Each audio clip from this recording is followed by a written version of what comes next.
I would like to welcome you to today's program. We are very, very glad to have you here today.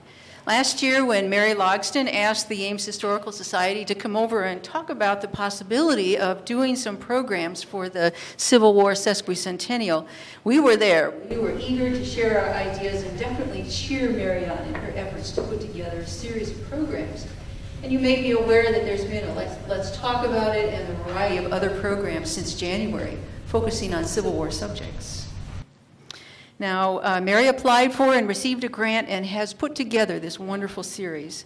And we were glad to add a few into the mix, including O.J. Fargo's talk in February about Iowa in the Civil War over at the City Auditorium. Now, I know that some of you have attended a number of these presentations, and I really hope that you have enjoyed them all.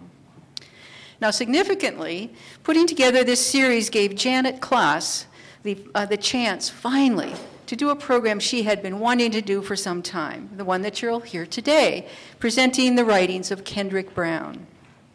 Janet is retired from the library, but during the time that she was employed here, she worked extensively with Kendrick's grandson, our famous historian Farwell Brown, to identify images in his extensive photograph collection. She had also edited and helped publish Kendrick's Civil War writings. Janet knew that they would make a great afternoon of readings, and so here we are. Now, earlier this year, we put out a call for readers, and we got a great response.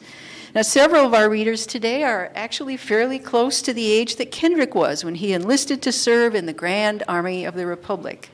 Now, I would like to introduce our readers one by one, and if you'll stand, flash your hat. Zach Hackbarth. He's a 2011 Ames High graduate, now attending ISU, majoring in English with a minor in performing arts. He especially enjoys readers' theater, and theater in general, as a matter of fact. He thought doing this program would be a fun thing to do between the end of spring semester and the start of summer school this year. Thanks.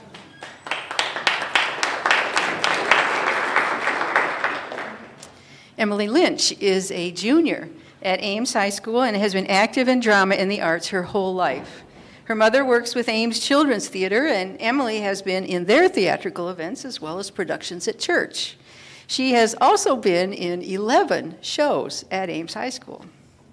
She happens to really love the Civil War era, especially the clothing. So she saw this event as a chance to wear a really spectacular dress.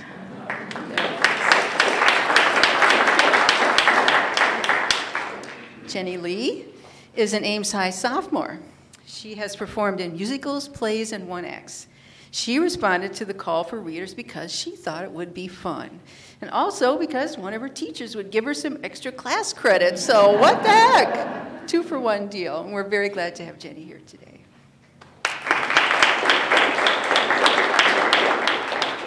Alex Fejfar graduated from Iowa State last May with a major in history. Although he's mainly interested in history of the 20th century, he was willing to give the Civil War a try.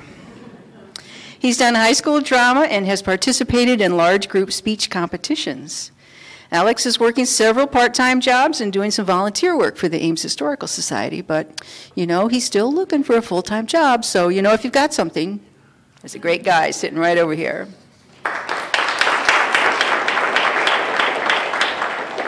Stephen Woolery. Stephen teaches English and drama at Ames High. He's been here at Ames for 4 years, but has been teaching for 23. He loves readers' theater and is especially fascinated with letters and first-person accounts from the Civil War. So he was very eager to read today. Stephen lives in Ames with his wife and 2 children. Thank you, Stephen. Now over here on this side, Glen Koppleman. Glen spent 35 years as a Lutheran pastor, retiring in 1999. His great-grandfather's uncles were killed by bushwhackers in the Civil War. When Glen was in college, he was able to borrow the Civil War diaries of Jacob Bridenstine of Hamburg, Iowa. Using them as a basis, he developed a narrative story about the Civil War. And after that, he was hooked. He is a member of the Des Moines Civil War Roundtable, and he's dressed today as Kendrick, as a slightly older person.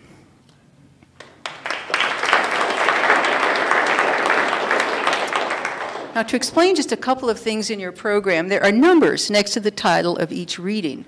And these numbers indicate the order in which they appear in the book. You might also notice the glossary that is on the back of the program. That may help you with some of the words that our speakers are going to read today that you might not be familiar with. And after the program, we do have some artifacts on display. They're tucked up here in the corner. So as soon as we're done, we're going to pull these chairs away so that you can get a little closer. Kendrick was a great keeper of things, and a number of his mementos that he brought back from the Civil War are in these cases today. We also have, back at the table in the back, some very unusual refreshments for you today. They are samples of Army hardtack. Now, these are the provisions that were given to soldiers in the field. Now, amazingly, hardtack is still available from the very same company that made it during the 1860s. And it's used quite a bit by Civil War reenactors. Now, I need to give you a little clue. You might need to dip it in your coffee to get it kind of soft enough to chew on, but we thought that would be the final detail for today's presentation. So now, without further ado, here's the driving force behind today's program, Janet Kloss.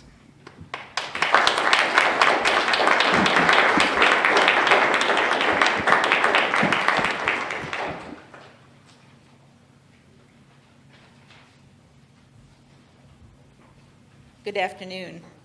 Before we hear from our readers, here are some things you should know about the man whose words we will hear. Kendrick Wade Brown was born on July 4th, 1842, in Orleans, New York.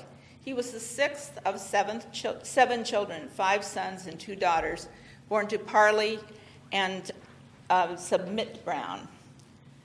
When his father Parley was 90 years old, according to a later account by Kendrick himself, he could hardly write his name, but with much devotion to self-education, he entered at the age of 32 the New York Institute, which later became Colgate University. Parley was ordained as a Baptist minister in 1824 and married Submit Farwell, that's where Farwell got his name, a woman from Mount Holly, Vermont, in the same year. In 1831, the Browns purchased land in the town of Orleans in Jefferson County, New York. After farming there for 20 years, they sold their land and bought a farm located at what is still today known as Brown's Corner, near Alexandria Bay, New York. New York. It was from here that Kendrick Brown left to join the Army of the Potomac in Virginia. Kendrick's father was, in his son's words, a man of strong convictions, feelings, and emotions. He was a staunch abolitionist in a country, in a state that was of mixed feelings regarding the elimination of our country's very peculiar institution of slavery.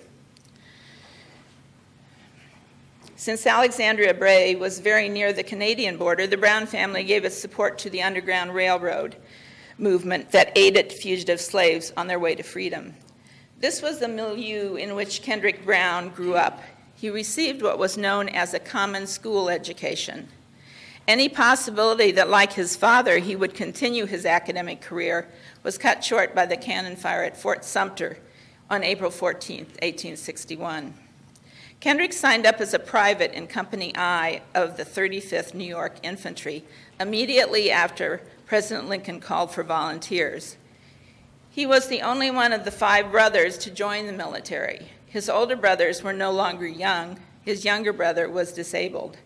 So 2 months short of his 19th birthday, Kendrick, or Ken as he was known at that time, began what he thought would be a short adventure to secure the Union. During the course of the war, K.W. Brown belonged to 4 different companies in 3 different regiments, mustering in as a private and mustering out as a captain. At the end of the war, Ken Brown returned to his home and married his school sweetheart, Lydia Gates, on September 17, 1866. They then proceeded to the new town of Ames, where they would raise their family. Ken would work for 40 years selling wholesale clothing for a New York City manufacturer. The war was probably instrumental in the hardening of Brown's resolve in the matter of intoxicating drink. He was already a teetotaler during the war, but he was in constant contact with drunkards in uniform. mostly officers and Army physicians. And no doubt the memory of these unpleasant encounters further affected his thinking about temperance. Though he was a member of the party of Lincoln, his penultimate hero, he left the Republican Party in 1892 and joined the Prohibition Party. He ran for lieutenant governor of Iowa on that ticket in 1906 and for governor in 1908, with a good showing in a race of 6 gubernatorial candidates. Kendrick Wade Brown, known in Ames as Cap Brown, lived to be almost 84. He was so well known in the Midwest that hundreds of people came to his funeral in May of 1926, many traveling long distances to attend. In the early 1890s, Cap Brown first published articles in the Grand Army Advocate, which was a Union Army's veterans newspaper and was headquartered in Des Moines. These articles were precursors to those he wrote from 1914 through 1960 for the Evening Times in Ames to commemorate the 50th anniversary of the Civil War. Brown was active in veterans affairs, and he felt that it was the responsibility of veterans to tell others about the war, as you will understand after the first reading in today's program. He had a strong sense of personal responsibility in all aspects of life. As a Union loyalist and an abolitionist, he had felt it his duty to participate in fighting for the federal cause, though he honestly admits that he was terrified in each of the many battles and skirmishes in which he fought. Indeed, the horrors of war led him to be skeptical about the United States' involvement in what came to be called World War I, which was just getting underway as he wrote this series of columns. The novelist Gabriel Garcia Marquez says, "Life is not what one lived, but one remembers, and how one remembers it in order to recount it." While writing, Brown tells us he had his 7 diaries, which you'll be able to see over in his cases of memorabilia, before him. Because he was a member of the Army of the Potomac from its inception in May 1861 until its demise in June 1865, Cap Brown was able to present an amazing picture of the daily life of a soldier. Additionally, he was a witness to a number of the events that we have read about only as third-person accounts in history texts. K.W. Brown was a popular Chautauqua speaker. Chautauqua, for those of you not familiar with the term, was an adult education movement in the United States that was highly popular in the late 19th and early 20th centuries. Chautauqua assemblies, held in outdoor venues, expanded and spread throughout rural and small-town America until the 1920s, when the advent of motion pictures brought about their demise. Chautauqua brought entertainment and culture for the whole community, with speakers, teachers, musicians, entertainers, preachers, and the specialists of the day. In many ways, the programming here at Ames Public Library is a 21st century version of Chautauqua. Back in the 1890s and the first 2 decades of the 20th century, speakers like K.W. Brown lectured in particular geographic circus on topics that were familiar to them. On the cover of your program, you will see a reproduction of a brochure announcing Captain Brown's available lectures. Civil War stories, called 4 Years at the Front, were part of his repertoire. So it is not the case that he had not revisited his soldiering days in the 50 years that lay between the diaries and the newspaper series. He used his diaries to trigger memories. The diary entries were quite brief, some written down in the immediacy of the day, some obviously written afterwards when there was time for a more precise accounting of events. The articles are the more detailed ruminations of those same events, with the addition of an old man's wisdom to the account of the experiences of his youth. So let's now hear from Cap Brown in 1915, aged about 73, as he exhorts his comrades, both Union Blue and Rebel Gray, to tell their stories of war that not only defied America, but defined the life of K.W. Brown.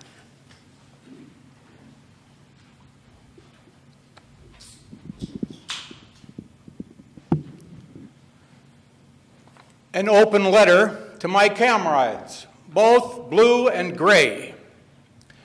For several years, I have urged various comrades the duty, as well as the privilege, of putting into print some interesting incidents which they observed during their service in the volunteer army of our country during the eventful days of the 1860s.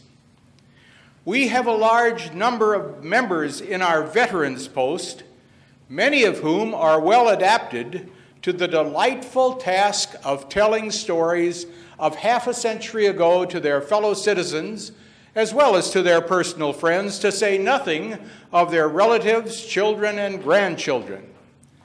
That same audience would eagerly read and cut out for future reference and preservation those Civil War reminiscences for the coming generations, when no man walks the streets of Ames wearing the bronze button of the GAR. I know men who belong to our post who have stories to tell if they would only tell them. When I was east on one of my trips several years ago down in the Mohawk Valley in New York, I met a fellow wearing this little bronze button. He served in the 152nd New York, was a comrade of our Charles Hamilton, and he regaled me for an hour with well-told experiences in which Charlie participated, some of which were very complimentary to the said Charlie, and which I know many of our people would be more than pleased to hear and read in the columns of this paper. I am more than grateful for the result of my humble efforts in that direction. The kind words I get from all classes are far more than I ever anticipated when I began writing these sketches. 30 years ago, I wrote a series of articles for the National Tribune of Washington, D.C., and a more extended series for the Grand Army Advocate of Des Moines, Iowa. Comrades, what do you suppose my children and grandchildren will give to have those war stories? Look at the list of comrades who belong to this post, from whose lips we have all heard incidents of great interest, but whose tongues are now silent in the rest of the eternal ages. Bigelow, Jones, Bosworth, Lucas, and a score of others. What's the matter with Tommy Miller and Charlie Haverly and Wallace M. Greeley?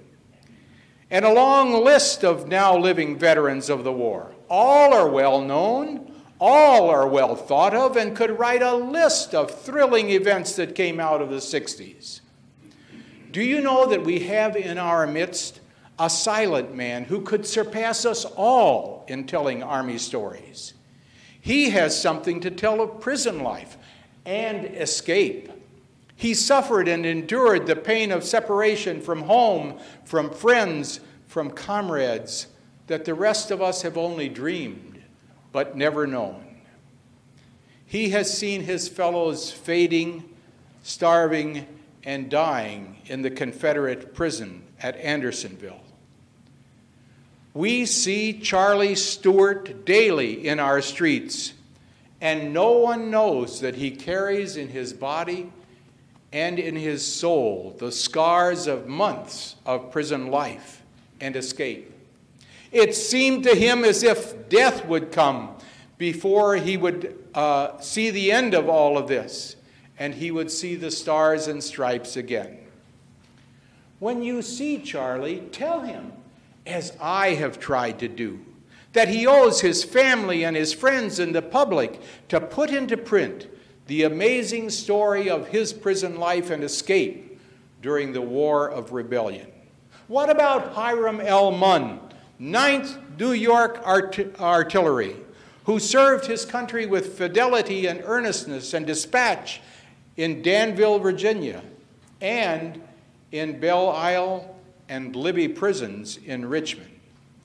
He is just the man to open up his fund of information for future generations, unbinding some of the things that no one else could possibly tell. Comrades, you and I are of the number that fully believe that the most important thing in life is to be a Christian. We believe that the next most important thing in life is to be a patriot. These two great principles and their being put into practice mean a world of good conduct. So, comrades, our duty in life is not complete until we have done all that we can to impart to succeeding generations the facts as they really occurred in the days of the Civil War. May I tell you an illustration? How soon the coming generations forget or never learn the events of the past.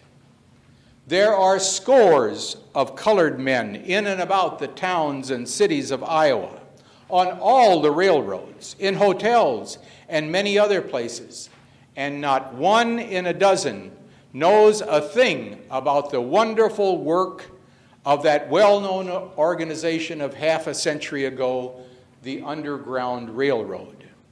I have talked with scores of them in scores of localities.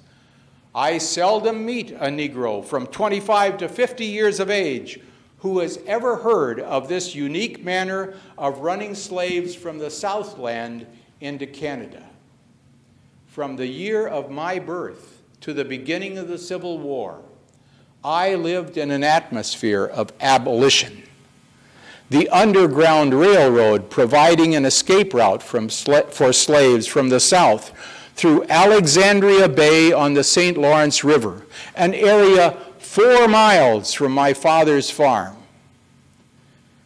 The memory is still strong from my boyhood of seeing the sorrowful flight of a black man and his wife and baby, but to freedom in Canada.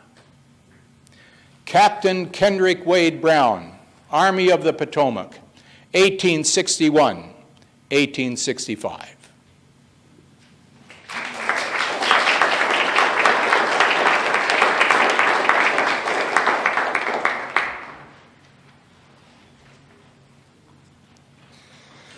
The months of March, April, and May 1861 were full of history-making events. During this time, the Illinois Rail Splitter was inaugurated President of the United States, and the states of the South left the Union. Fort Sumter in the harbor of Charleston, South Carolina, a federal garrison, fell to Confederate troops, and Baltimore riot had occurred. The governor of Massachusetts had sent a message to the mayor of Baltimore that echoed around the world: "Forward at once the remains of our beloved dead, tenderly packed in ice at the expense of the Commonwealth." The 6th Massachusetts Militia and the 7th New York Militia had furnished the first victims of the war in those bloody scenes in Baltimore. President Lincoln's first call for 75,000 volunteer troops was the impetus for the formation of the company and the regiment into which I enlisted on May 1st, 1861. Company I of the 35th New York Infantry took its numbers and most of its organization from the state militia from Jefferson County, New York, the place where I was born and raised. I lived in the country, 17 miles from the nearest railroad, and in 1861, I was attending school in the nearest by town of Redwood, 3 miles from my home. The advent of the war broke up that school. 18 boys from our school enlisted immediately, and quite a few girls left because their beau had gone off to war. I knew one who did the very thing and afterwards lived in Ames for 18 years. When we boys left our homes for the place of rendezvous, Elmira, New York, the neighbors accompanied us in wagons to the railroad station. Some of us rode, but although most of us really walked most of the way. At many points along the route, the people brought out apples and cakes for the soldier boys, and we fared sumptuously all the way. The first night in Elmira, we slept on the floor of an opera house. After that, for a week, we slept in the same building but on straw tick beds furnished by the citizens of Elmira. Later, we were transported to hastily constructed barracks. 10 buildings, each one 100 feet long and about 20 feet wide. Each building was suitable to house 10 companies of 100 men each. It was in Elmira that we were made over into soldiers, drilled into squads, companies, and battalions, dressed in blue uniforms, schooled in the duty of military life, armed with muzzle-loading Springfield rifles, and taught the most modern way of killing people known at the time. From Elmira, we were transported to Washington, D.C. We were among the number who were hurried to the front to defend our capital city from any and all possible invasion. Though we traveled through Baltimore without any bloodshed, we were badly scared by the mob threats from the thousands of rebel sympathizers that thronged its streets. Our first encampment in Washington was on Meridian Hill, a residential section from which companies and often whole regiments were busy each and every day, including Sundays in drilling, guarding, practicing, preparing for the 4 fateful years that lie ahead. Once our troops were reviewed by General Winfield Scott, and thus got our first view from the military hero from whom we all read so much, we also saw in Washington for the first time the greatest man that ever lived who was not divine, that is to say, Abraham Lincoln. His form and features became familiar to us all in the scores and times we were permitted to see him.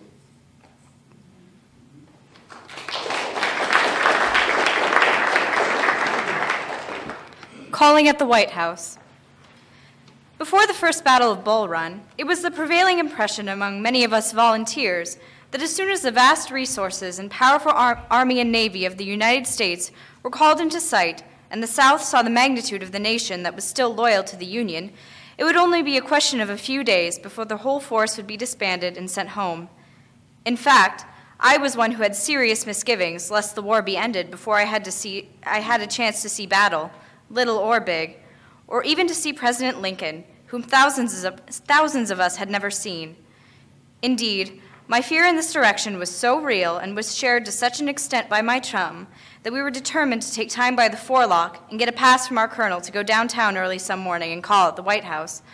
We wanted to get a look at Mr. Lincoln before the war was all over and we were sent home.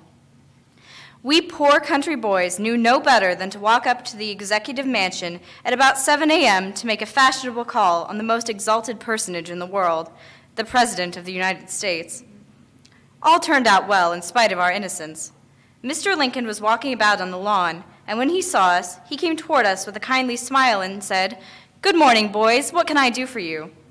We told him we had no special business with him, but wanted to shake hands with the President of the United States.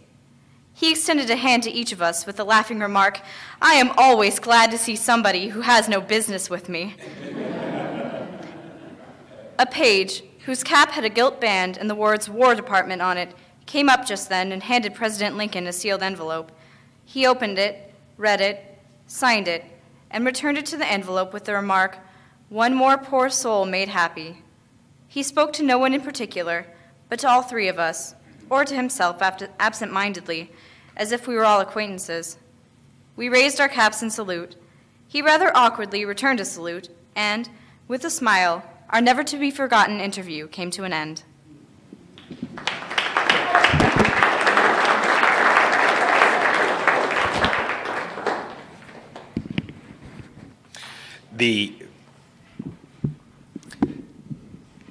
The first Battle of Bull Run. We had quite a few things to learn about war and its associations. We were willing to learn, and there was always somebody ready and willing to teach us. One thing our regiment's sutler learned when he accepted an order from a man who wanted credit for $5 or $10 and who would place an order for that amount of credit and sign his name as a member of Company 2, 35th New York Volunteers, was that there was no such company in the regiment, and he was now out that amount of credit he had extended. Of course, such a fraud was all wrong, cruel, and as wicked as can be, but you recall what General Sherman said, war is hell. He was correct, though. A lot of folks are not only willing, but anxious to get into it as soon as possible. The record of the engagement in which one participates is supposed to be a record of the battles in which his regiment was engaged. The regimental flag of my regiment has the Bull Run, Battle of Bull Run, July 1861, as our first engagement. The flag has all our battles listed in its silken folds, so the proof that we were in battle is fairly good. 48 hours before fighting commenced, we crossed the Potomac River and were duly and formally assigned to General Irvin McDowell, Command in General of James Samuel Wadsworth Brigade. We were west of Arlington House, well out of Fairfax Road, west of Falls Church, and in the neighborhood of Centerville, on what is known as Stone Mountain. Regiments of infantry, batteries of artillery, and squadrons of cavalry were on all sides of us. We were a mighty army in appearance and only waited the signal to march against any foe to certain victory. It was understood that the Confederates were west and north of us at about 3 or 4 miles away. It was evident that our brigade was in reserve. While we often moved from one point to another, we made no advance after the evening of the 20th. There was considerable firing all that day, July 20, and during the night of that day, and on the morning of the 21st. Staggering blue-coated men in all sorts of confusion, in pairs, alone, and in scattered squads, were seen coming from the front. Toward noon, it was apparent that the army was in front of us. Our own advance was retreating. In their retreat, they were passing us, and at the rate they were going, the enemy troops would soon be where we could see them. We had orders to fall in where we could see them. And we started our march in good order and started the retreat toward Washington. Everyone seemed to go faster than we did. There was dire confusion in all the ranks, including ours. I don't know where we fell in with the fever of the battle of excitement, but the first thing I knew, we were all mixed up. The next thing I knew, our regiment and my company was all entangled with other troops, cavalry, artillery, and infantry. We had become a mob-like crowd with no order or coolness of judgment. Everybody was on the run toward Washington. We were separated from our officers and from each other. There were men, horses, wagons, mules, cannons, ambulances, baggage wagons, and commissary, each trying to go faster than everyone else. At Arlington House, General Robert E. Lee's old home, we determined that the only nearby highway was a clear and unobstructed passageway from Fairfax County via Arlington Heights to Long Bridge and across the Potomac River to Washington. At this point, Long John Wentworth, a congressman from Illinois, and some of his colleagues had blocked the path with a baggage wagon, and they mounted the box in the wagon. In the most earnest manner, they pleaded with our men to stop and retreat. It seemed for a few minutes that their entreaties would be heeded and that we would all stay there, try to find our comrades, and reorganize our forces. Wentworth was said to be nearly 7 feet tall. He had a voice like a foghorn. His form and manner were commanding and impressive beyond description as he stood in that wagon box and harangued that mob of frantic, panic-stricken men. Suddenly, a 6-mule team with a brass field piece of flying artillery came tearing across the field and into the highway at the top of the hill. It endangered life and limb in its reckless speed. Each team, carrying a driver as reckless as his team, attempted to pass the wagon in which the congressmen were standing. One of the wheels of the cannon carriage struck the hind wheels of the baggage wagon and tore it to pieces. The wagon tipped over, congressmen and all. It tumbled down the hill, and the awful avalanche of retreat continued as before. When my chum and I got to Washington, we naturally went back to Meridian Hill, where we had been camped for 3 days before. Within 24 hours, the rest of our company and regiment were collected there. You will ask, why did we run? I do not know. You will also want to know, were we scared? I expect so. Better men than I have tried to answer these questions and failed, so I will not attempt it. We all ran. We all ran fast. We all ran a good ways. I ran about 10 miles. Some ran about 18, 20 miles. We did not see a Confederate during the 3 days. I was within 3 miles of an armed force, of any armed forces at any times during what we now call the First Battle of Bull Run. Of course, there were plenty of killed, wounded, and missing, but the Union Reserve saw nothing.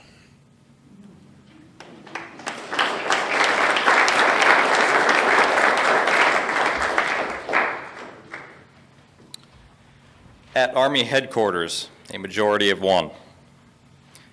After the Battle of Fredericksburg, there was a withdrawal of the Army to the north side of the Rappahannock River. We had been under fire for most of the time for 3 days, with each day closing with an artillery barrage that was quite trying. When everything was quiet with us, we were lying down and had plenty of time to think. The grape and canister shot that came with the evening would drop and scatter all about us, spreading terror, wounds, and death in all directions. Evidently, the enemy knew where we were, and the darkness made our situation still more distressing. On the last day, the heavy firing continued until about 10 at night. Then all became quiet on the other side, and we hoped for a night of sleep. At 11 p.m., orders came to fall back and for all troops to go back to their old camp. For my unit, that meant a 17-mile walk. It was 5 miles to the pontoon bridge and 12 miles from there to our old camp. By command of the Major General of our division, commissary whiskey was issued to every man. So far as I knew, every man in the company drank it except me. We started on our march about 11 p.m., and all of us reached the river. It was a well-established opinion that anyone who fell out and was left south of the river would fall into the hands of bushwhackers. However, after the column passed over the bridge, the men began to straggle, and they continued to fall out until only a few were left in each company by 3 a.m. About 2 hours later, when the colonel and the colors reached the encampment, I was the only man in the company. In the darkness, the colonel came along the line and inquired, "What company is this?" "Company I, sir." "Who is in command?" "Corporal Brown, sir." "How many men have you?" "Only one, sir." Trading places. During this last battle came one of the close calls which come to many during wartime. A messmate of mine named Ager B. Steele, a very happy boy and a sprightly and jolly good fellow who was a trifle taller than I, stood at my right in the ranks when we went into battle on the morning of December the 13th. After several hours of maneuvering, firing, falling back, and going forward, Ed dropped out to get his canteen filled with water at a close-by brook. He came by in about 10 minutes and crowded in on my left instead of my right. I said, "Ed, you better change places. I've got yours." "No, this is all right. If I get hit, it will save you that much." The words were just out of his mouth when a shell exploded in our immediate front. Pieces of that shell killed one man and wounded 4 others. It took a leg from George F. Dresser, now living in Watertown, New York, and a foot from my dear friend Edgar. I tried to minister him, but I could not do much. I shall not live long enough to forget the anguish in his fine face as he looked up at me from his reclining position on the sod of the meadowland and said, "Holy Savior, Brown, you don't know how this aches." He and I both understood why he was wounded, and not I. One of the first things I thought of as we put him on a stretcher and carried him to the rear of the ranks where an ambulance took him from our sight was this: we will never see that beautiful head of curly hair and hear that melodious voice in our company frolics again. Ed was a camp favorite. I only once again, in 1866, saw Ed. I had a short but pleasant talk with him at that time. He passed away in the prime of life many years ago. The Battle of Fredericksburg was fought over ground where the cemetery lies, in which rest the bones of George Washington's mother. Her monument was shattered by a cannonball, and I secured a small piece of that tombstone, which I now have among my Army relics. Fighting Joe Hooker.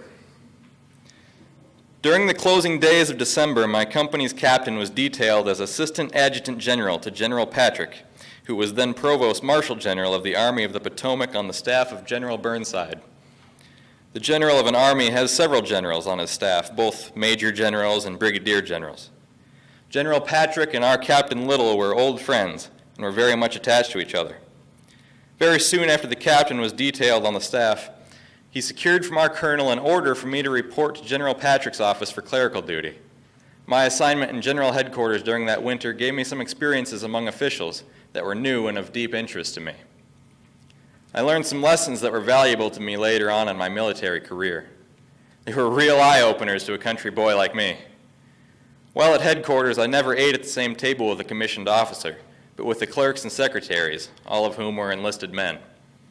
My desk for work was in General Patrick's office tent, where I also slept on a cot. My business was to read and file letters that passed the line under a flag of truce. Some of these letters were very distressing. For example, a mother once asked permission to cross the line to go see her dying daughter. All such requests were decided by General Patrick. He also made all the final decisions regarding prisoners, suspects, and spies. When he decided a case, it was like the law of the Medes and the Persians. It could not be changed. One man who lived right on the picket line several miles up the river was brought into the general's tent. He had been found with a dozen or more U.S. Army rifles concealed under his bed. They were evidently stolen from somewhere, but the man claimed he had purchased them to speculate on. He refused to talk much with General Patrick and was quite impertinent until the general seized him by the neck and threw him outside the tent, yelling to the officer of the guard, "Put him in the Black Maria and iron him!" The Black Maria was a U.S. revenue cutter lying in the Potomac. That is all the trial that man ever had. The general was court, lawyer, and jury to him. On January 26, 1863, General Joseph Hooker relieved General Burnside of the command of the Army. At a stated hour, Burnside and his personal staff were all ready to go when General Hooker and his personal staff rode up and dismounted. The two generals shook hands and spoke a few courteous words of greeting. Then General Burnside rode away and General Hooker took possession of the Army. Many of Burnside's staff, however, remained and became part of the new command staff. I shall never forget my emotions and impressions as I witnessed this epochal event. I stood with a couple of other clerks between two tents of headquarters staff. We were simply onlookers, but we heard every word the two generals said. I well remember the words, as recorded in my diary at the time, of Burnside to Hooker. I bespeak for you the help of a higher power than that of man in the task before you, for you will surely need it. General Hooker was called the handsomest officer in the Army, but both men were fine-looking. Burnside had a more thoughtful and serious face. In 1863, when I was recuperating in my boyhood home in Alexandria Bay, New York, General Hooker was there for a few days, and we gave him a reception. There I heard him say that he did not like to be called Fighting Joe Hooker, as it gave him a sort of rakish reputation.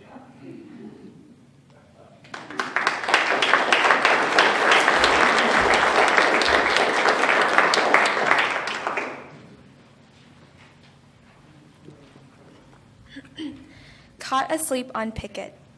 In September 1861, we left our camp at Fort Tillinghast and made our first march into the country of the enemy. We were in heavy marching orders: knapsack, gun, accoutrements, haversack, and canteen, altogether weighing somewhat over 50 pounds.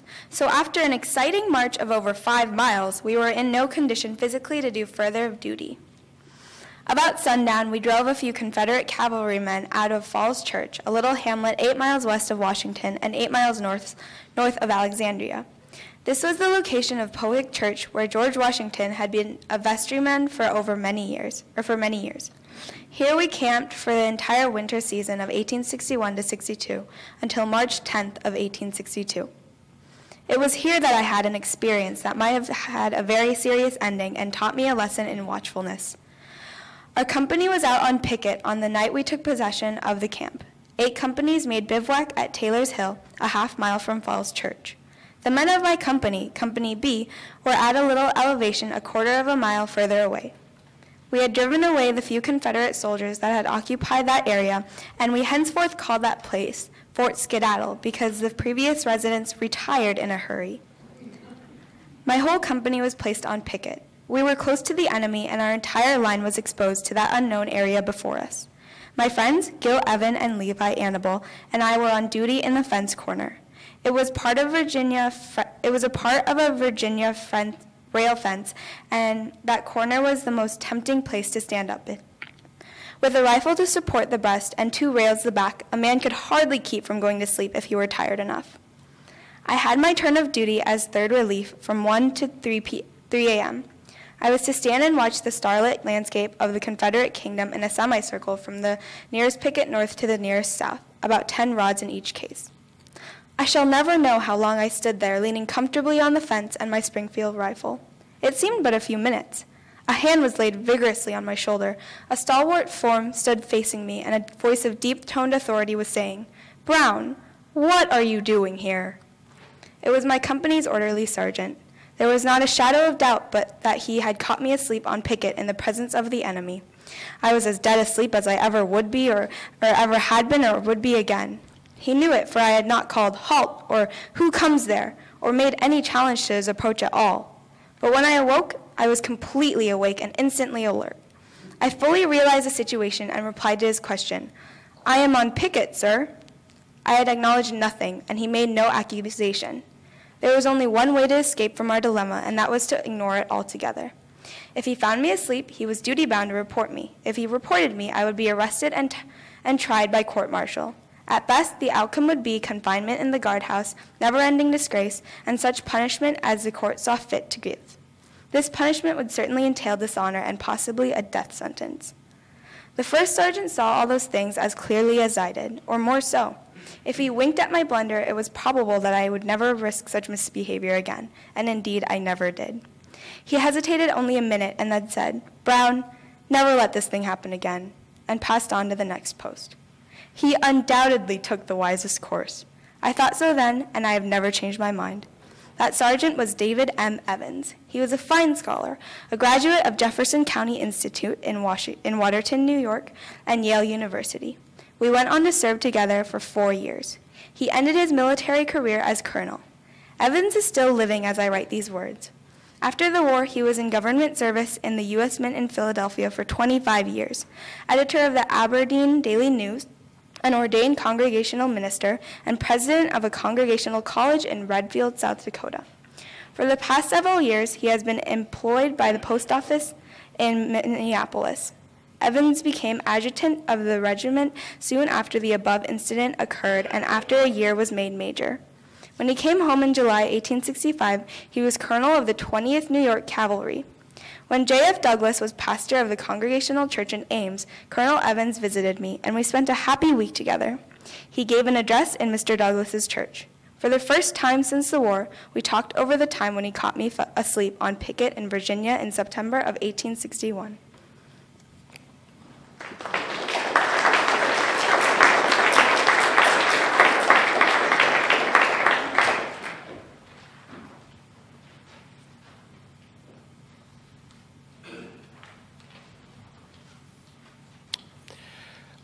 About Mark and his brother. In number 9 of this series of articles, I spoke of my comrade, Mark Ager, and writing that sketch reminded me of 3 other incidences in Mark's Army career that bear telling. Though I was a witness to 2 of these, I did not participate in either.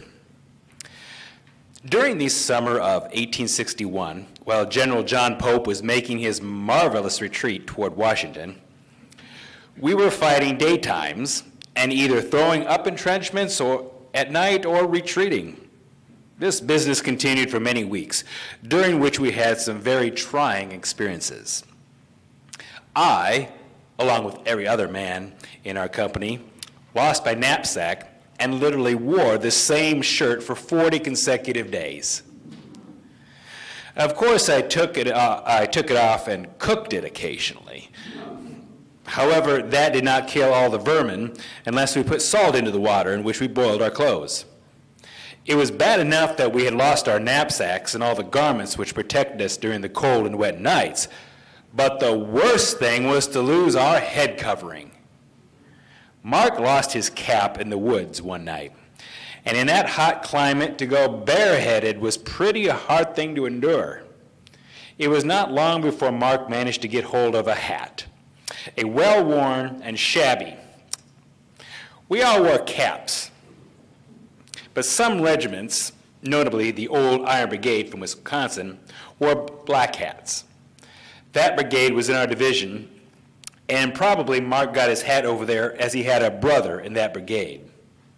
Well, one day while we were in line for battle, our brigade commander, General Marcina Rudolph Patrick, rode along the lines and seen Mark in his black hat, the only one like it. He stopped, looked Mark over a little, and asked, "What is your name?" "Mark Ager, sir." "Why do you wear a hat like that?" "I lost my cap, sir." "Where did you get that hat?" "I stole it, sir." The general hesitated a moment and said, "I think you could steal a better hat than that." General Patrick belonged to the U.S. Regular Army. He came from Jefferson County, New York company, and in some things he was thought to favor our organization. He was very just and exemplary Christian gentleman, but very severe and something of a martinet. A few days after the above incident, a half a dozen men of our company, Mark and I among them, were detailed for brigade headquarters guard duty for several days in succession. The first day we were on assignment, Mark was off guard while General Patrick and his staff were at dinner in the mess tent. Mark, unquestioned because he was part of the general's guard detail, walked past the sentry and into the general's tent. He snatched up the general's fine black hat, threw down his old ragged one, walked past the sentry who continued to not pay attention to him. When the general and his staff returned from dinner, there was some commotion within the tent, and it was understood that Captain L.F. Little, his aide, rode 10 or 12 miles to a commissary where he purchased a new hat for General Patrick. 2 or 3 days later, the general noticed Mark on guard in front of his quarters. He also noticed the hat. Looking him over carefully while Mark stood at present arms, General Patrick finally spoke. "Young man, what is your name?" "Just the same as it was when you asked me before." "Mark Ager, sir." "Where did you get that hat?" "I stole it, sir." And very severely, "Where did you steal it?" "I stole it out of General Patrick's tent, sir." And very loudly, "Do you know who I am, sir?" "I do, sir." "Well, who am I?" "You are General M.R. Patrick, commanding this brigade, sir." "What do you mean by stealing my hat, sir?" "I meant to follow your suggestion, sir. You told me that you thought I could steal a better hat than the one I had on when you last saw me.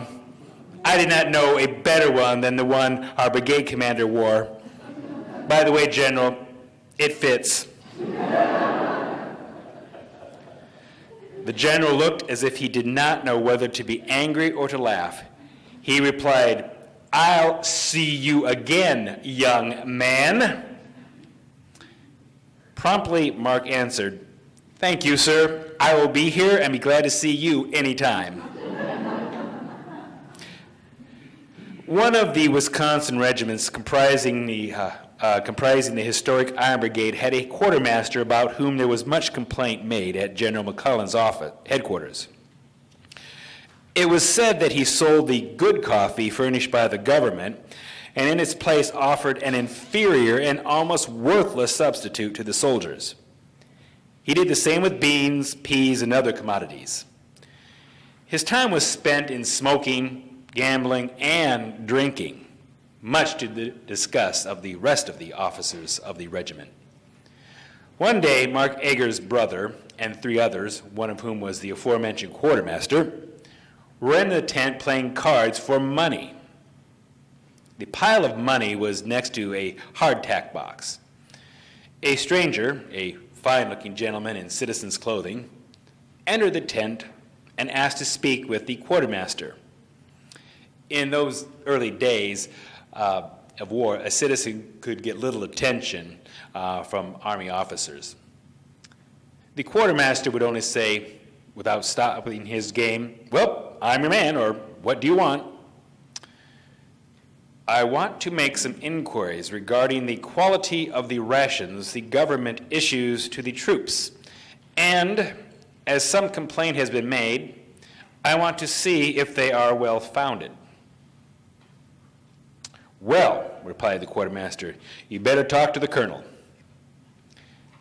After making some further effort to obtain information with no success, the stranger said, "Quartermaster, if you will go out among your men here, I will let you hear what they say to me in this matter, and then possibly it will be deemed worthy of your attention."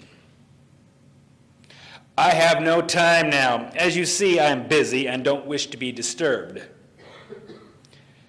"I notice you are. I notice also the nature of your surroundings and your unfitness for the position which you evidently disgrace. I will give you 3 days to tender your resignation as quartermaster of this regiment." And the quartermaster finally sat up and took notice. With a volley of oaths, he asked the unwelcome guest, "Who the hell are you?" The four who heard this conversation, one of whom related it to me, were all equally surprised when the man replied in a very calm but impressive way, "My name is George B. McClellan, and I have taken this manner to ascertain the truth of the complaints I have heard about your conduct. I am entirely satisfied with my findings. I bid you good afternoon, gentlemen." In the Battle of Fredericksburg on September 13, 1862, Mark and 3 other men were having a game of bluff during a lull in the firing. They were using a knapsack for a table. The enemy threw a shell from a mortar which descended squarely in the midst, striking the knapsack and burying itself several feet into the earth. The subsequent explosion tore a cavern in the earth that was deep and wide enough to bury a horse. Strangely enough, not one of our boys was hurt, but all were thrown. Their clothes, eyes, nose, and ears were so full of dirt as to almost suffocate them. The minute Mark was sufficiently recovered to speak, he said, "Boys, it'll never strike twice in the same spot. Let's get another deck and go on with the game." But the other boys were much impressed with the presence of death. There was no more poker to be played that day.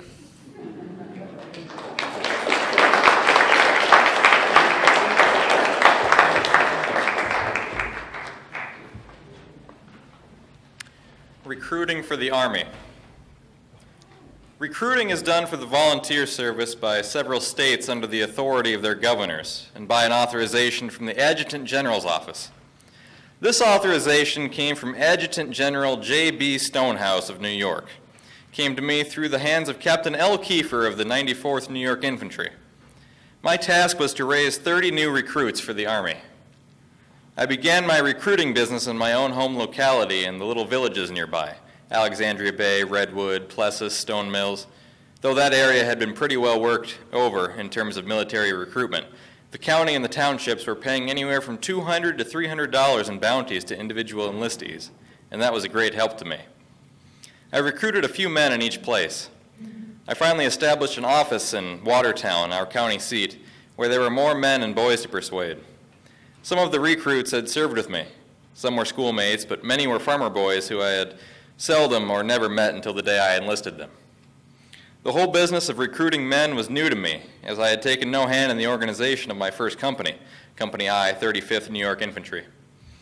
My 2 years' service in that company had of necessity developed in me the knowledge of the world and of men. I succeeded in getting the 30 men required in order for me to secure my first commission, but I was urged by Major W. W. Trowbridge and Colonel Elisha G. Marshall of the 14th New York Heavy Artillery to remain in Watertown and continue my recruiting efforts. I did as they requested until I had recruited 48 men, all of whom were sent on to Elmira, New York, the place of rendezvous. In Elmira, it was discovered that the men last enlisted by a dozen officers, who like myself had remained at home while sending on the recruits, had filled the regiment up to the maximum number. Thus, there were 116 men in Elmira, enlisted for the 14th New York Artillery, who could not be mustered into the regiment because it was already full. I was at a loss to know what to do. Men enlisted for one regiment in the volunteer service could not at that time be mustered into another regiment without an order from the Secretary of War. I learned that the 13th New York Artillery was short of men and badly wanted recruits. In Watertown, I secured a letter of introduction from my cousin Levi H. Brown to Governor Seymour of New York, a leading Democratic politician and a personal friend of Levi's. I laid the situation before Governor Seymour. He took a personal interest in the case and sent me post-haste to Washington to see Secretary of War Edwin M. Stanton. Through the influence of Colonel E.G. Goodrich, the New York State military agent in Washington, and General Marcina R. Patrick, Provost Marshal General of the District of Columbia and my old commander, I obtained a 30-minute interview with the Secretary. At once, Stanton gave me an order to proceed to Elmira, New York, take charge of these 116 men, muster them into the 13th New York Artillery, take them to New York City in passenger coaches, and report to General John Adam Dix, commander of the department for Colonel William A. Howard of the 13th New York Artillery. This I did with all possible dispatch, for I was now in charge of the movement, transportation, and trip details for all these enlistees. To fill you in at this point on the background of events transpiring prior to the summer of 1863, weeks and months have passed rapidly. History has been made for our country and for us. The Battle of Gettysburg has been fought. My 2-year enlistment time has expired. Gil, Levi, and I are now all in separate commands. Gil is a sergeant in the 18th New York Cavalry, Levi is a sergeant in the 13th New York Cavalry, and I am now a lieutenant in the 13th New York Artillery. The 48 men I had enlisted, many of whom were with me in the old 35th New York Infantry, together with 68 others of the surplus men, all of whom had been recruited for the 14th and that I had succeeded in transferring to the 13th, entitled me to a captain's commission. I was not at all anxious for that rank. I lacked confidence in my own ability. I wanted a first lieutenant commission, but the matter was left open until I conferred with Colonel Howard in New York. During months in Elmira and in New York, I had sole charge of the men. We became much attached to each other. They presented me with a sword, sash, hat, and gloves, which I prized beyond all expression. Upon arrival in New York City, we were sent out to barracks in Fort Schuyler in New York Harbor. The company had been fully organized in Elmira. I had appointed all the sergeants and corporals, subject to the approval easily obtained of the colonel. All of the non-commissioned officers were veterans of 2 years' service. The first sergeant was a most competent man. He was virtually the schoolmaster of the company, a college man, a fine drill master, a Scottish gentleman, a Christian, Presbyterian, of course, a talented pugilist who stood 6 feet and 4 inches in his stocking feet. What more did I need to help run the company?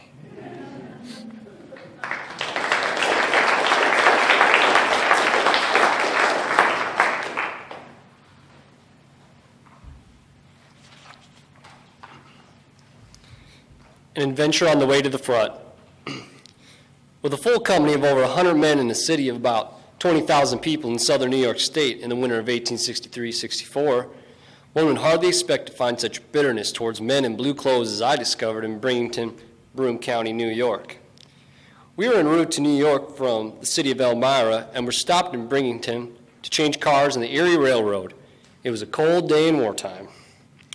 Our transportation tickets read on passenger coaches. The agent for the railroad company had arranged to put us in freight cars with a stove in the center and rough board seats around the sides of this car. This I declined to accept. The agents took offense to my actions. It followed that we were asked to remain by the depot until passenger coaches could be obtained.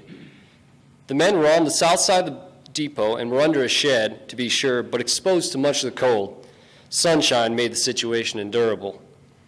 I went to the telegraph office and wrote a message to General Dix reporting the cause of my delay and asking for instructions. To my surprise, the telegraph operator informed me that he had orders from the agent to forward no dispatch for me without first consulting him. I soon discovered that the operator was friendly, but the agent was in no sense in sympathy to the cause of the Union. Binghamton is in the extreme south of New York, and during the 60s, it was well known as a haven for secession sympathizers. I put the station's telegraph operator under arrest and put my first lieutenant, an excellent telegrapher, into the chair.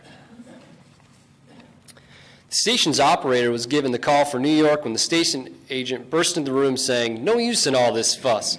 We will manage some way to get you some passenger coaches and not disturb the people of New York in the process." So it was arranged, apparently with ease. I learned later that the Binghamton station agent was in collusion with the station agent in New York to send us to New York in cattle cars, charge the government for the transportation in passenger coaches, and pocket the difference in fares. This information came from the telegraph operator, whom I'd placed under arrest. He was quite willing to be arrested and help us all he could. The station agent would have to face officials with an explanation of his actions if I had sent my report to General Dix. That report was no longer necessary. I was informed that we must wait several hours for a train to be made up. I determined to go inside the depot with the men where they'd be more comfortable. To my surprise, I found both doors of the waiting room were locked, an unheard of proceeding. Half a dozen ladies were in the waiting room. With the hilt of my saber, I broke open a window and asked the ladies if they had any objections to us coming in. I told them the doors had been locked, but I assured them that every man was a gentleman and came from a good home. They assented gladly. I marched the company to the south door and directed one of the men to hit it with the butt of his gun to break the lock. The first blow broke the lock, and we opened the door, came in, stacked arms, and rested. I went outside and walked back and forth on the platform, and the agent and 4 or 5 well-dressed men came back, abusing me for breaking into the room. I made no reply to their taunts. The agent soon called me a Lincoln-loving son of a gun. Well, I whirled around and struck him square between the eyes. With all my might, he fell as if he were dead, all in a bunch on the platform. At this point, all the agent's companions came at me. They could have wiped the earth with me. I wore a saber and a 6-shooter, but I forgot them both. Before I had time to think what I would do, my orderly sergeant, John Akrons, a powerful built Scotsman who hadn't been looking out the nearby window, stepped out the door and reached behind me right over my head and tapped the foremost belligerent on the shoulder and said, "What were you thinking of doing with that brick?" He replied, "I'm thinking I'll hit that upstart that struck the agent." He goes, "No, you won't. I'm a pugilist and I can wipe you in half a minute. I'll do it too if you don't drop that brick this instant." He dropped the brick. There was absolutely no disturbance in or around the depot. From that time to this, I've never ceased to be ashamed of my part in this transaction, so far as the striking the agent was concerned.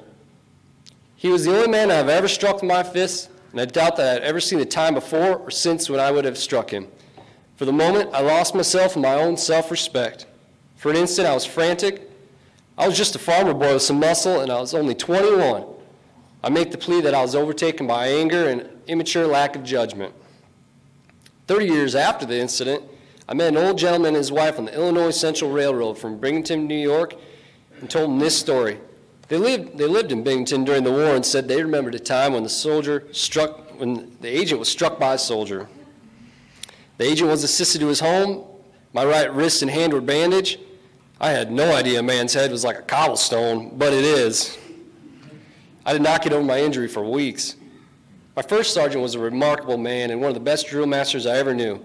He was about 6'4" in his stocking feet and about 6 inches in diameter. The boys called him Ramrod. They told him that if he was ever invited to a masquerade ball, he could braid his legs and go as a whiplash.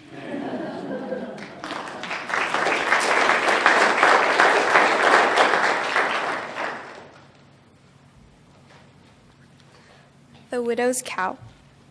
One of the most picturesque and romantic places on the southeast Virginia coast is in the vicinity of Norfolk, Portsmouth, and the old Gasport Navy Yard. It is the area south and east along the line of the west branch of the Elizabeth River to the place where the Dismal Swamp Canal begins. This entire watercourse, as far as the canal, is affected by the Atlantic tides, even though it is miles from the sea. The Elizabeth River is wide and deep, and one of its finest harbors is the location of the Navy Yard. Fort Cushing was built at the confluence of the river and the canal. About a mile from Fort Cushing lived a widow and her little girl of about 11 years. She had a small fruit and vegetable farm. When her husband was living, they made a good living selling produce to the people in Portsmouth, Norfolk, and at the Navy Yard. Her husband had been a Union man. He was killed in McClellan's campaign against Richmond 2 years before. The woman raised a little truck from her garden, kept a good cow, and eked out a living in this way. She also added a little income by baking pies and biscuits for the soldiers. Lieutenant Buckman and I had often been at our farm on our way to the city, which lay about 3 miles from our camp. My servant Charlie, a neat little colored boy whose mother washed for our officers' mess, often went to this home to obtain milk for Aunt Bessie, who had charge of a mess at Fort Cushing. One Sunday, I was out walking with Lieutenant Buckman. We were coming near the lane which led up to the widow's home when her little daughter Ethel came running down toward us. "Oh," she screamed, "come quick! They've killed our cow!" She led the way through a grove of trees and down to the shore. There, sure enough, were a half a dozen men and a commissioned officer just about ready to push off from the landing in a big rowboat. On the boat were 4/4 of the family cow. We went right to the boat, and I demanded an explanation. I placed my hand on the bow, for they were going to leave in spite of my demand. The man in the bow of the boat had evidently been drinking. He put his hand on his hip, where he carried a big knife, and told me to take my hand off the boat. The officer in charge was an Englishman, and he knew he was responsible. Coming to the bow, we talked the matter over pleasantly. He knew he was on dangerous ground, and he was a foreigner. I insisted on detaining the crew and told him to consider himself under arrest until we could discuss the matter over with the major. In the meantime, he was to instruct his men to accompany us to headquarters. After we talked with the widow and determined the value of the cow, and after the officer had been questioned by the major, it was agreed that our British guests were to pay the widow $30. They were allowed to keep the beef. This they did without protest. The incident was closed, and the woman was much satisfied. She got another cow, and we often got milk from her after that. This officer and 6 men were all Marines from a British battleship, Cactus, then lying at anchor in Hampton Roads. This detail had been on shore leave for a little outing. If their escapade with the widow's cow had become known to the captain or lieutenant commander of their man-o'-war, they would doubtless have been in serious trouble.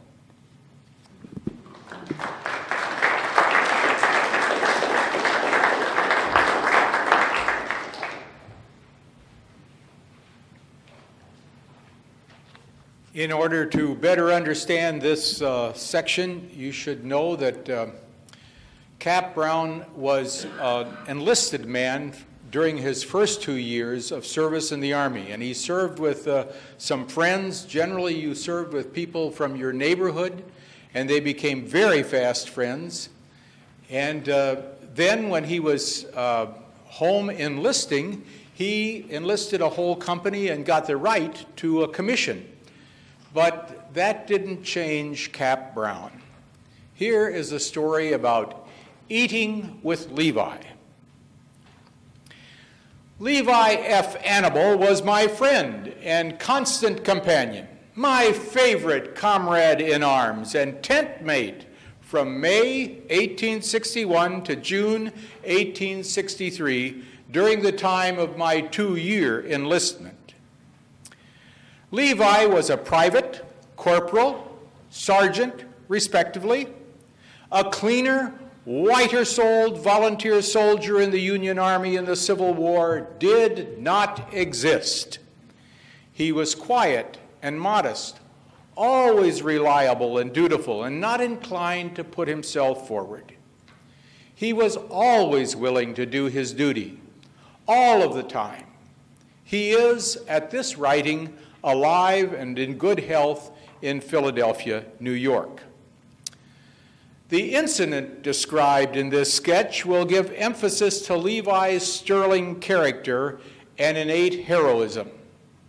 It will also show the true nature of the caste-conscious tendencies and class conditioning that we deplore in Oriental countries, but suffer to exist and grow right here in our own.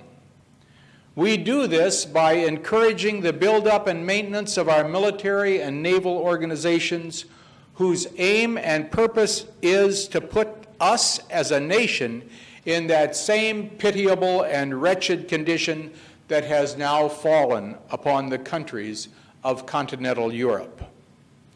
The better equipped, armed, and drilled a nation is, the sooner its people are persuaded that the only way to save our honor is to get to killing people, as many as possible, and to prove our preparedness not for war, not for peace, but for war. On the night of December 12, 1862, as recorded in my diary for that year, it became necessary to lay a pontoon bridge across the Rappahannock River from near Falmouth to the city of Fredericksburg. Falmouth lying due north from Fredericksburg on the opposite side of the river. The enemy held Fredericksburg, and our army was all ready to cross the river and attack as soon as there was a bridge. It was almost sure death to attempt to put down a bridge in the face of hundreds of rifles in the hands of men concealed in the houses all up and down the river on the Confederate side. Men were never detailed for this sort of work. It was a detail of death. And so they called for volunteers. Our commander called for 40 men from our brigade, 10 from each regiment. Our brigade consisted of the 21st, 23rd, 24th, and 35th New York Infantry Regiments and Battery B of the 2nd U.S. Light Artillery. They did not call for any men from the battery, but only from the infantry. When my company was called in line, Captain Little asked for a volunteer, fully explaining the situation and the slim chance that volunteer would have for ever returning or ever going home again. For a few moments, no one moved or spoke. Then Levi slowly stepped forward and stood with arms folded, awaiting instructions. The pontoons were placed with stringers from one to another. The planks were laid as fast as the stringers were put on. The guy ropes were attached to each of the pontoons and fastened to the shore above the stream. Then each pontoon was anchored and the bridge was completed. All this was done under murderous fire from the enemy, who continued to attack in spite of the protective cover of our entire brigade. 4 regiments of infantry, and the work of 6 pieces of 12-pound brass howitzers that tore great holes in the wood and brick buildings on the other side, and mowed down the little sheds and warehouses as if it was grass before a scythe. Eternity only will tell what destruction of life our raking fire accomplished. The Confederates killed 4 and wounded 12 of our men, but Levi came back unharmed. Now 2 years later. In the summer of 1864, Levi Annable was a sergeant in the 20th New York Cavalry and camped a few miles from Fort Ringgold, where I was doing duty. He visited me and spent most of the day with me. He met Captain Huffman and the lieutenants of our company, and we passed a most delightful day. At noon, when Aunt Betsy called us to dinner, there was an extra plate for Levi, by my instructions, and we all sat down together. Before the meal had progressed very far, Captain Huffman quietly left the table. He did not return. He was a man of few words. After we all retired, the captain came back, had Aunt Betsy bring his dinner, and ate heartily. Levi spent the afternoon with me until about 5 o'clock, when he mounted his horse and returned to camp. Soon after he was gone, Captain Huffman called me to his tent, which was next to mine. I went in, and he at once introduced the subject of the military's instructions to Army officers relative to familiarity in social and domestic affairs with enlisted men. I was not the least surprised. Indeed, I rather expected it. Our captain was an officer in the regular Army for many years. I was open to his point of view along the lines of ordinary duty, but I detested most heartily some elements relating to the idea of exclusiveness to which the captain referred. Captain Huffman declined to eat at the same table with enlisted men. This was his right and privilege.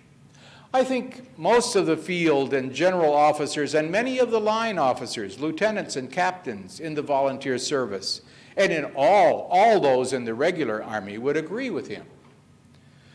Though I had great respect for Captain Huffman as a superior specimen of his race and as an excellent officer, I did not agree with his position and so expressed myself.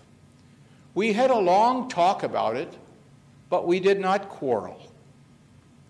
He acknowledged that a man with a commission, regardless of his morals, was entitled to a position socially superior to a clean, upright man who had no commission. He did not deny my right to my views or my right to invite an enlisted man to the mess that I shared in, but he claimed the right to, of anyone in that mess to protest. I granted him that right. We declined to accept each other's social views, and the incident closed with the best of feelings. After 50 years of reflection, I am satisfied that my position was right. His position was wrong. Why? Because it inevitably leads to exclusiveness based on caste, and thus to an aristocracy that is opposed to the great principle of pure democracy, to pure patriotism, and to the elevation of people based on integrity and real goodness. The central tenet of democracy is that one cannot stand on a social pedestal of birth or commission that places a braggart, a gambler, or a libertine, if such happens to be the case, above an admirable, brave, and clean living individual.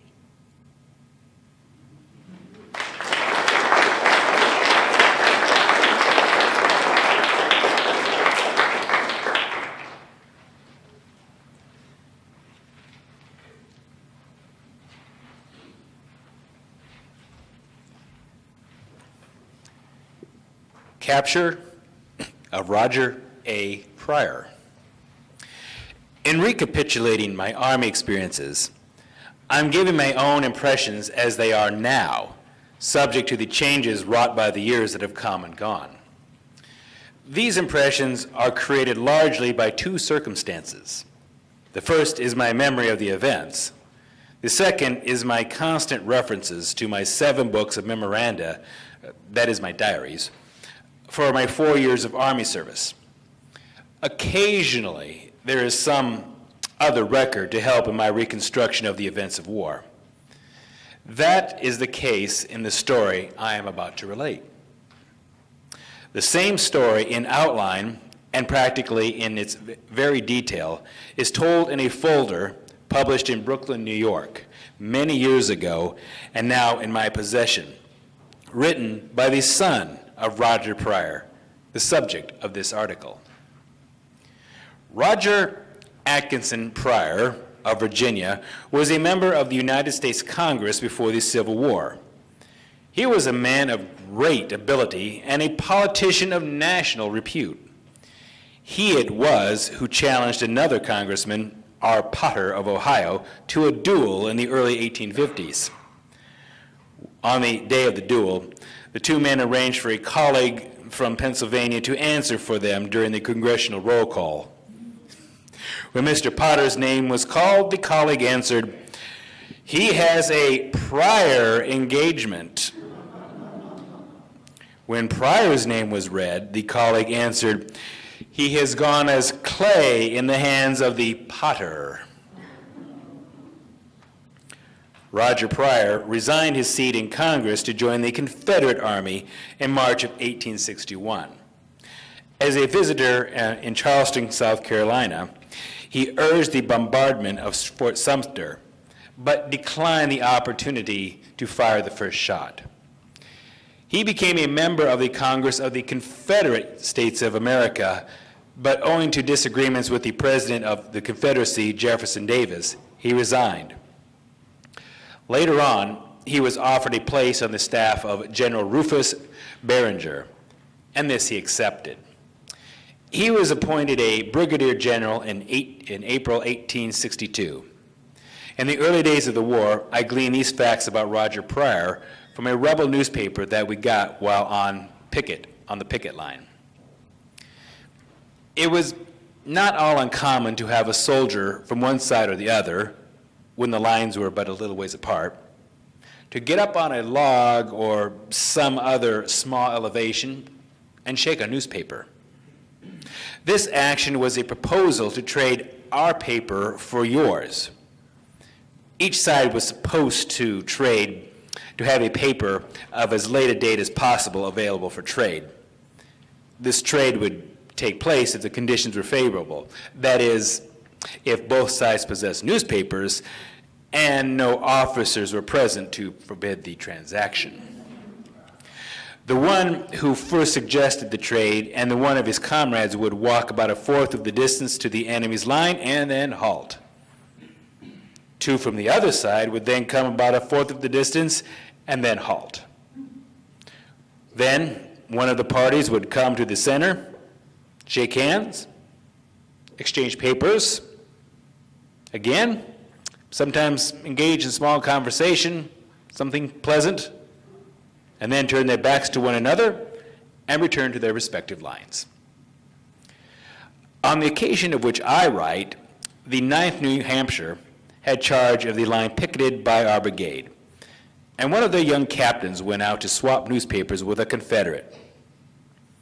Unfortunately, on this particular day, he was captured and taken prisoner. It so happened that on the following day, this was in late November 1864, I was in charge of our line.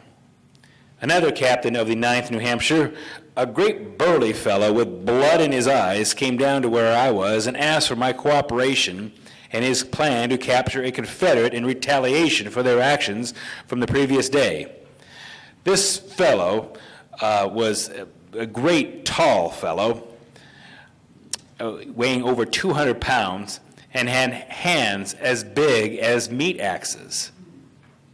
The captured man was a dear friend of his.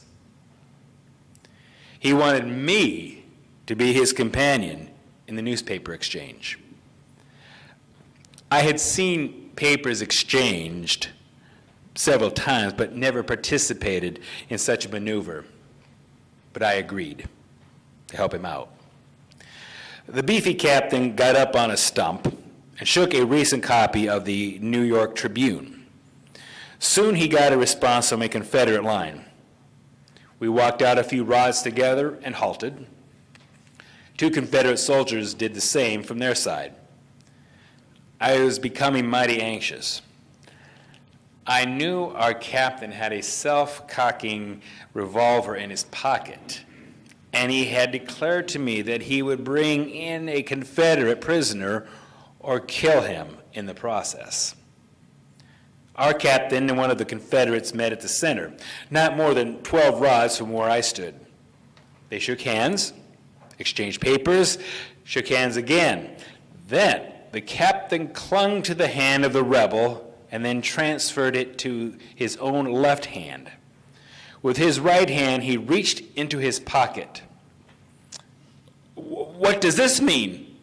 the Confederate soldier asked. "It means you are my prisoner," came the reply.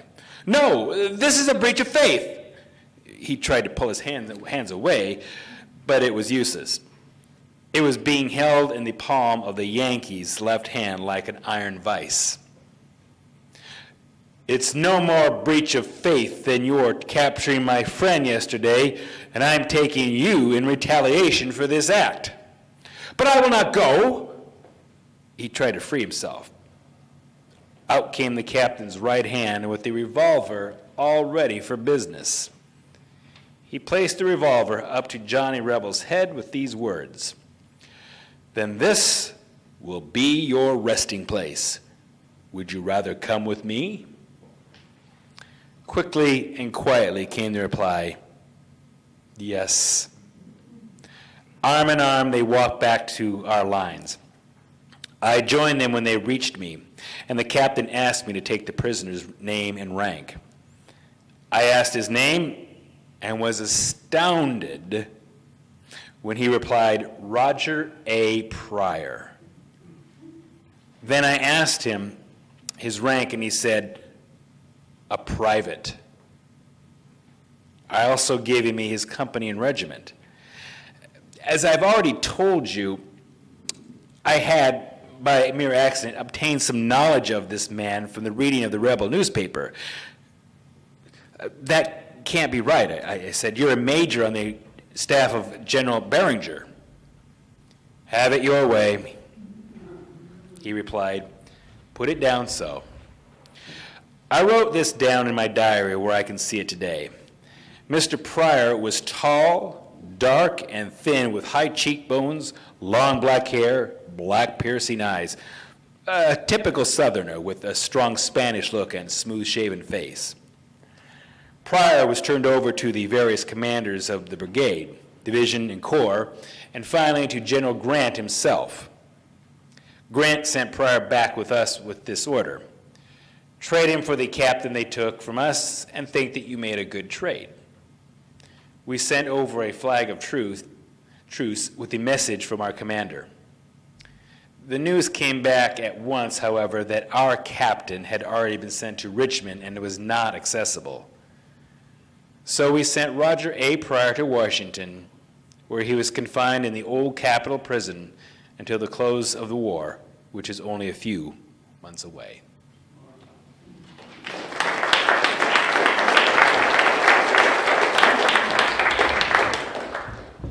Bill Knight and the Spencer Rifle. I knew Bill Knight before the war. In fact, I went to school with him and his sister in 1859 and 1860. Bill was a peculiar sort of boy. He was very honorable, very quiet, very diffident, and very reliable. He also had a humorous vein in his makeup, saying many witty things, but seldom laughing at his own or anyone else's witticisms. We were once on the picket line in the woods when we clearly heard the tinkling of a sheep bell coming from directly in front of us. The sound went on for some time. It was always the same: tinkle, tinkle, tinkle, silence for a minute, then tinkle, tinkle, tinkle again. The boys wanted to follow the sound to its origin and get themselves some mutton to eat.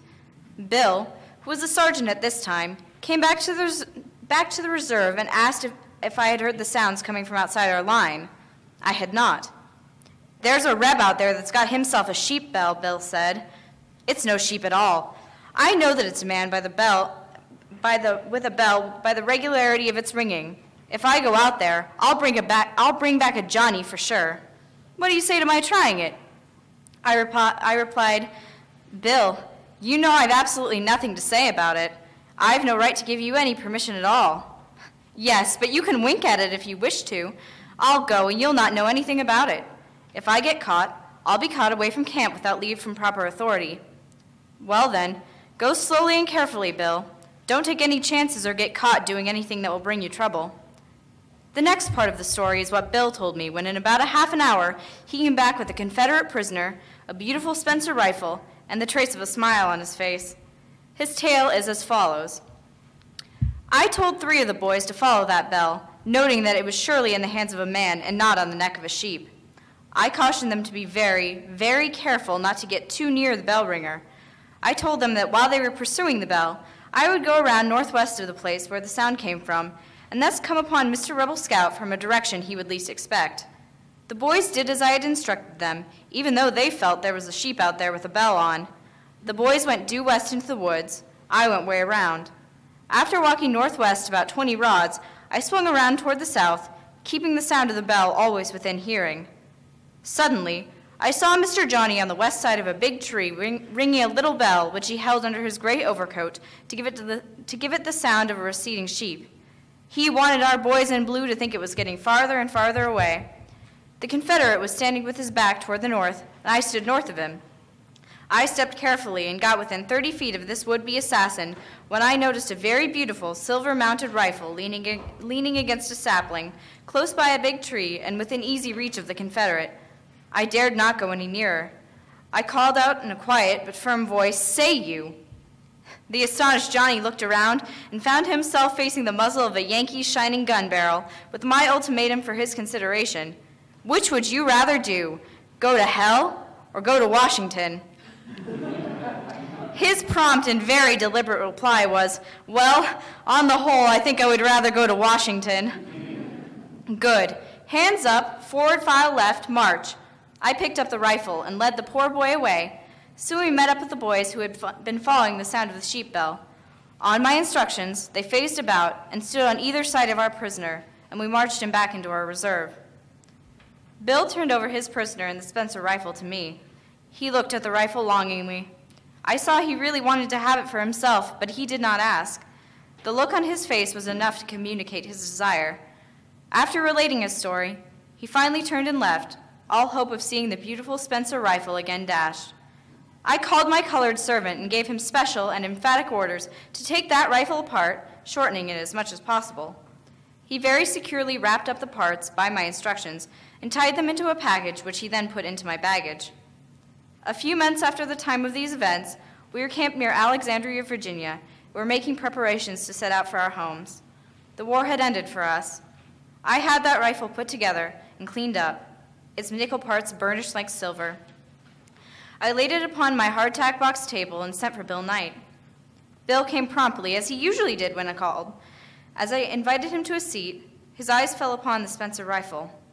He hesitated and blinked his eyes a little before he sat down. "Bill, do you recognize that rifle?" I asked. "It certainly looks like one I saw once." "What shall I do with it, Bill?" "Turn it over to the Army, I suppose." "What will become of it if I do?" "It will lie around and rust a few years and then get tossed onto the scrap pile." "Bill, I always intended to give you this gun. I knew you wanted it, but I could also see that you already had all you could carry, so I've kept it in my baggage ever since the day you captured it. You are more than welcome to it. I'm sure Uncle Sam has no use for it." Bill said little, but he was mighty glad to see again and come into possession of that little shooting iron. He brought it home to Jefferson County, New York with him. For a quarter of a century, I sought neither that Spencer rifle nor Bill Knight. 25 years after the war, I was out east on a visit. I made a brief call on Bill at his home. Even though so much time had passed, he knew I was in the county and recognized me immediately as I stood in the open door. Before he even invited me to come in, he sprang from his easy chair, hastened into the other room, and came back at once with the silver-plated Spencer repeating carbine in his hands. He came up to me with the rifle lying horizontally on both his open palms. Tears were rolling down his face. How much it meant to him and to me, no one but a comrade in that long-ago war can understand. In all the intervening years, the memory of Bill Knight has centered for me in that beautiful rifle. How many times Bill had told the story of its capture and my presenting it to him, I can only guess. As we stood facing each other in his comfortable home, with that memento of the great conflict between us, a great wave of pleasant memories rolled over us. When after our visit, we bid each other a tender goodbye, we both had a practical knowledge that this would be the final ending of our enduring friendship.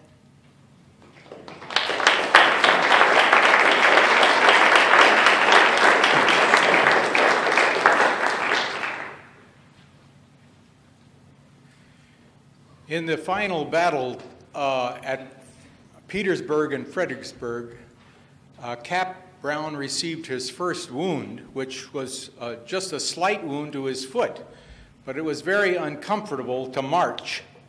So his men found a mule for him to ride. You'll hear about that. And then he took his men and they pursued Lee as he was fleeing west, and he and his company were given the command to guard a railroad crossing. They were given no further instruction. So he stayed there one day, and the second day they didn't have rations, and so he sent his men out to forage. The third day they foraged, the fourth day, the fifth day. And the fifth day, Cap Brown went out with his men to forage, and while he was gone, a Captain Goodwin came by the camp and asked to see the commanding officer. He wasn't there. He was out foraging. So he gave orders to place Captain Brown under arrest. And you're going to hear this story now, a witness to Lee's surrender. Captain Goodwin, the staff officer who had visited my camp and left an order with Lieutenant Taylor for us to rejoin the regiment, was well known throughout our entire division. In fact, he was known by another name as well. Old Corduroy, we called him. He was big, fat, pompous, officious, and not popular. And he always wore corduroy trousers.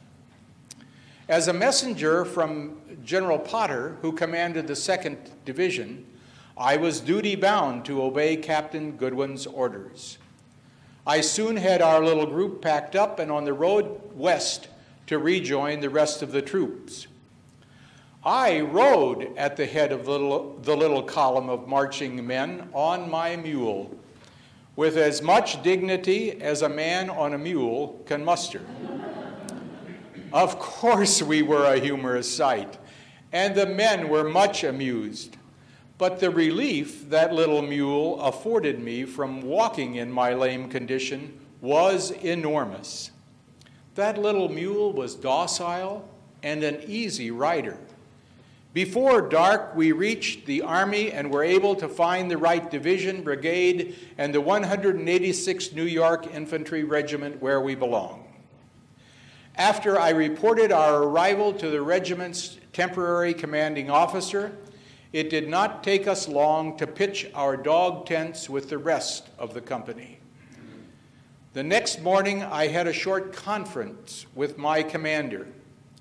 He explained that I was to have the liberty of the camp, as was the custom when a commissioned officer was placed under arrest. The charge preferred against me by General Potter's orders and at the instigation of Old Corduroy was being absent from my post without leave from proper authority.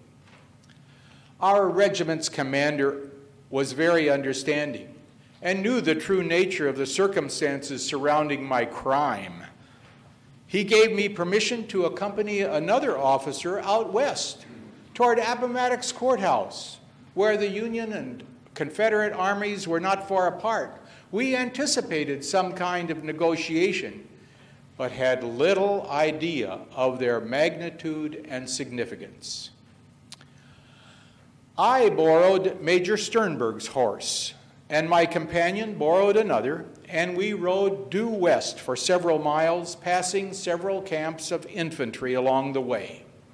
Finally, we came to a large house that stood by itself and seemed to be the center for scores of commissioned officers approaching from all directions, some on horseback, but most on foot. A wide lane extended in front of the house out to a public highway with a high rail fence on both sides. The fence provided a place for all of us to lean against as we waited and watched. No one knew what was coming. We all anticipated a flag of truce. We hoped to see the meeting of the two great commanders. At the moment of my arrival on the scene, there were probably over 100 officers on both sides of the lane. Artillery, cavalry, infantry, line officers, very few field officers, mostly captains and lieutenants. I did not see Grant or Lee and their staffs as they rode up, but I saw the two generals when they met and shook hands. I saw the faces of both plainly, but could not hear a word they spoke. They stood about 8 feet from us in the shadow of an apple tree. The tree was about 8 inches in diameter at its base. After the leaders of the two armies talked for a few minutes, they walked to the house, climbed the steps, and passed out of sight. In less than an hour, they came out, walked back nearly to the apple tree, shook hands, mounted their horses, and rode away. Once again, I had an excellent view of both faces. I had seen General Grant many times before, but this was the first time that I ever saw General Lee. He was a very handsome man. His face was the picture of manliness, kindness, heroism, and pain. After they disappeared from our sight, it was but an instant before literally hundreds of those of us who had viewed the proceedings converged on that apple tree in order to secure a memento of that historic handshake. I myself pulled down a branch about 6 feet long with smaller branches attached, which I carried back to my company. We all lingered near the house, the McLean house, and saw Mr. McLean. We also saw the destruction of Mr. McLean's apple tree. Witnessed men with saws and axes and hatchets and knives cut and split until every limb and the body of the tree, clear down to its roots, was taken away as relics. Thousands of pieces of that tree are today to be seen all over America. Recently in Nebraska, I met with a comrade who was a judge in one of our district courts. He had been present and witnessed Lee's surrender at Appomattox and had a piece of that apple tree. I cut my big limb into little pieces and gave them away to my fellow soldiers until I had only an 8-inch bit left. I still have it today among my relics, and you can see it afterwards over here in this case. We rode back to camp feeling grateful for the privilege of witnessing this remarkable historic event. Of over 1,000 men in our command, we too were the only ones who could truthfully say that we had seen General Lee when he surrendered 30,000 men to General Grant at Appomattox Courthouse on April 9th, 1865. And now to conclude, I want to refer to some personal matters in this article that will doubtless interest my comrades of the little bronze button more than they will the general public. In the first place, every veteran is often asked two questions. Were you ever in battle? And were you frightened under fire? Though I cannot answer these questions for my comrades, I can for myself. I was often under fire while in the Army of the Potomac, the unit in which I rendered my entire 4 years of service. I was in the Potomac Army when it was organized in 1861 and was present and saw General Robert E. Lee when he surrendered the Army of Virginia to General Ulysses S. Grant in 1865. Being under fire affects all men differently. Possibly some are never scared. Scores, though, will tell you that they are very frightened for a while and then they got over it after a time. Some men become excited, nervous, and reckless. As for me, I was in constant dread from the first to the last, all the time, from the firing of the first shot until the firing was over. Each engagement was worse than the one before it. I could scarcely walk. When the order was given to lie down, there was not a man in the Army who obeyed that order quicker than I did. I put my face where the horse had its hoof, if I found that handy. I put my nose down where the toe cork went in order to be a little lower than the passing bullets. I often had seen men hit, sometimes killed, who stood next to me, but I was never hit, nor even had my garments hit until the last battle of the war. That was in April 1865 at the fall of Petersburg. I never saw a minute of battle when I would not have run if I had been sure that no one would see me. But I did not run as badly as I was scared.